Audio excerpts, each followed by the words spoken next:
I'm out now trying to get a bill passed, a law passed, to give men 90 days. Okay. Oh, okay. So, okay, anytime you're ready, though. Okay, so we're going to come back and.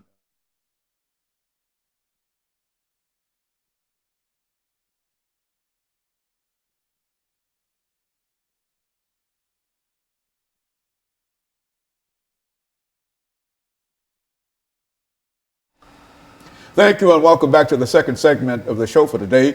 The topic is child support in Tennessee, and we have with us to talk about child support in Tennessee, Mr. James Watkins and Mr. Phil Hawkins. And so, Mr. Hawkins, let's see if we can get some information from you, because we were unable to get it the last time, from you in reference to your background, your education, and some of your experiences that led you to us this morning, and then make some statements in reference to child support in Tennessee, and then we'll move to Mr. Watkins and allow him to sort of finish this segment for the morning. Okay.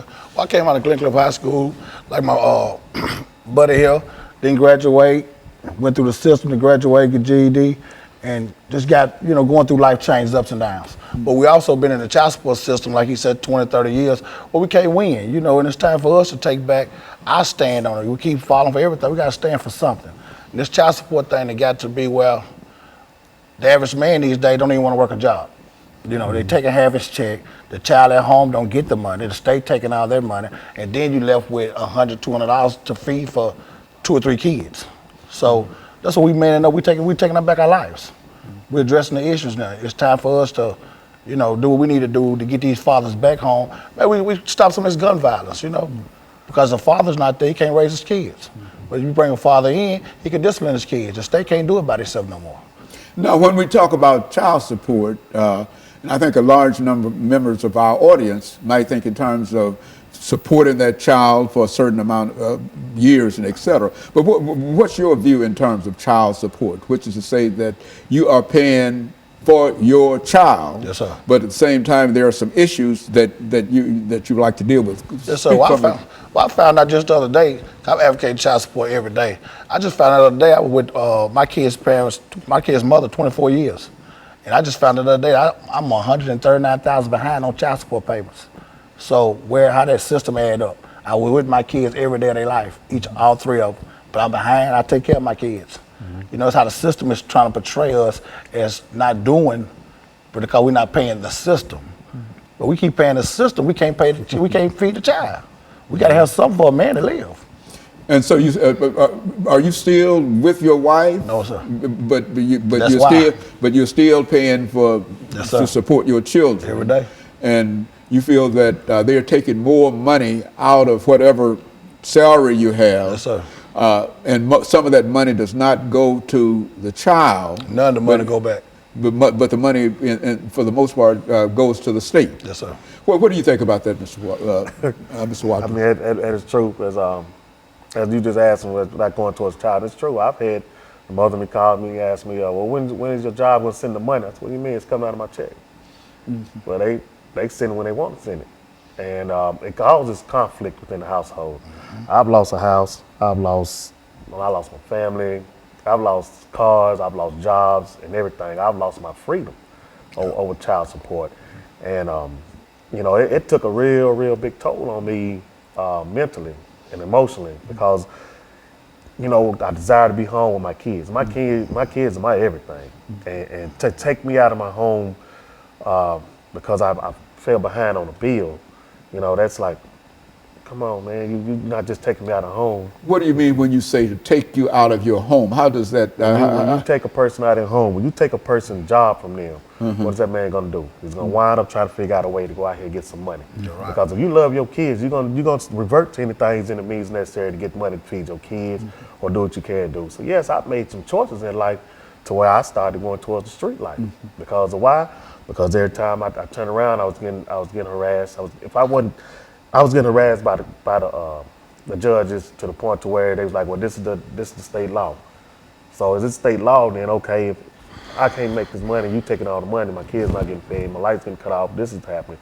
Well, I got to hear them go out here and find another way to get this money because not only am I hearing from you all, but I'm also hearing it from her.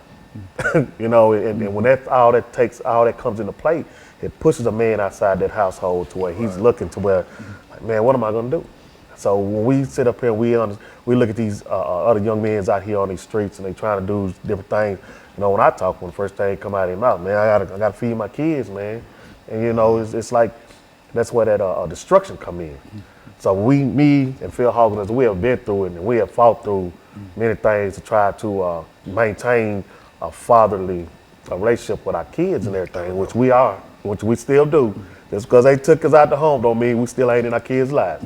But we still try to educate the younger men, the future and everything to, hey, we're gonna try to get some help because I know where you've been, I know where you're going and stuff. So, Phil, when you think in terms of child support in Tennessee, what would you consider to be the most destructive thing that the state of Tennessee is doing in order to either help you or prevent you from really supporting your children? I mean, the first thing they're doing, they need to let the dads or father be a father. The state cannot raise or come in a household and raise kids. And that's what they're doing. They make sure the father's not there by leading the mother wrong. Make sure the father not there. So there you go. You got a son and daughter just being raised by the system. And we already know that's going to lead to a broken cycle. So we out here now trying to bring that cycle to fix the broken cycle. You know, to get this right. Bring the fathers back in the home. Take care of the kids. Take care of their families. It's just a man-up process. You know, we need help with it. And so if the state is paying that household child support, the father cannot be in the household. Is that what we're saying? That's right. And so which means that I think, as you were indicating, Mr. Watkins, that sort of pushes you out into the street. Yeah, you see, in order for her to receive.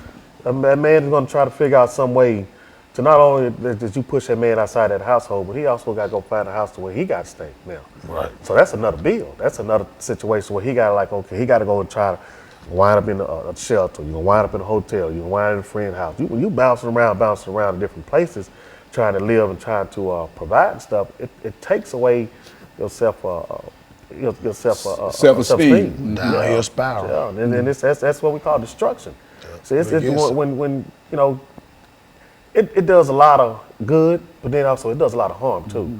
Because when you take that man out of that household, then you got these young boys running around here, and then you telling me I can't discipline my child. Then you go to school, you get in trouble, you get secret indictments out on you because of you discipline your child because your child said it. Well, the man in the household doing something wrong, so let's get him out of here. No, not every man is doing something destructive to tear his child down. So there is, over the last 22 seconds we have in this segment, there is no father in a household where there is child support.